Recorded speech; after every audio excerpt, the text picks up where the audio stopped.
روز 8 ایول سال 2023 در برخی شبکه‌های اجتماعی از جمله در گروه پرویز تیوی در فیسبوک خبر نشر شد که گویا جسد شورت اسمت اللهیف معاون اول رئیس اوریون بانک یافت شده است. اما با گذشت یک شبانه روز از نشر این خبر یگان نهاد رسمی دولتی معلومات درباره یافت شدن جسد اسمت اللهیف را تصدیق نکرده است.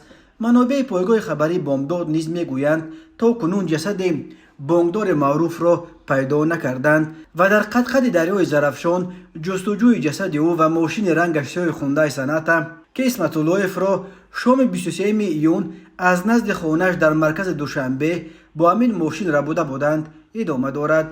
یک منبع بامداد گفت نیمه اول روز 8 ایول تقریبا ساعت 10 از رود دیهه خوشیکت نویه عینی در حقیقت یک جسد را پیدا کرده از دریا بیرون آوردند و شاید امین سبب پنهان شدن سر و صداها درباره یافت شدن جسد اسمت اللهیف شده باشد.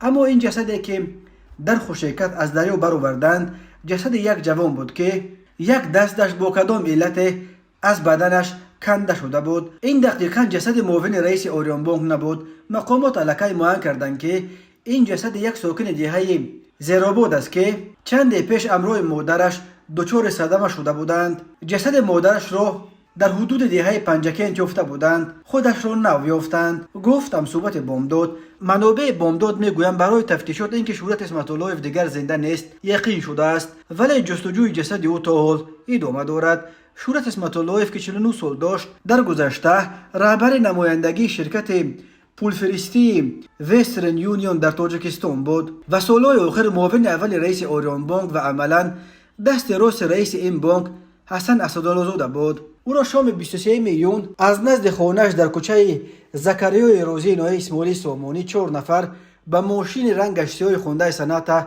بار کرده بردند. رستم اشورف شام 30 ایون در آخرین صحبت خود با مادرش که از فرودگاه کشنیاف بعد کشتن 2 افسر مالدوان زنگ زده بود اعتراف کرد که اسمت اللهیف را دلشاد سید مرادوف شکنجه داده کشت و مرده‌اش را او برده به دریا پرتافت. اشورف گفت که آنها اسمت اللهیف را برای بیت کوین هایش به مبلغ از 100 تا 200 میلیون دلار را بودند، ولی او را چنان زدند که او مرد. او درباره اینکه آیا کد بیت کوین ها را از اسمت اللهیف گرفتن توانستند یا نه در نوار نشر شده چیزی نمیگویند و تنها گفت که با خود مگه $2,500 پول نقد دارد.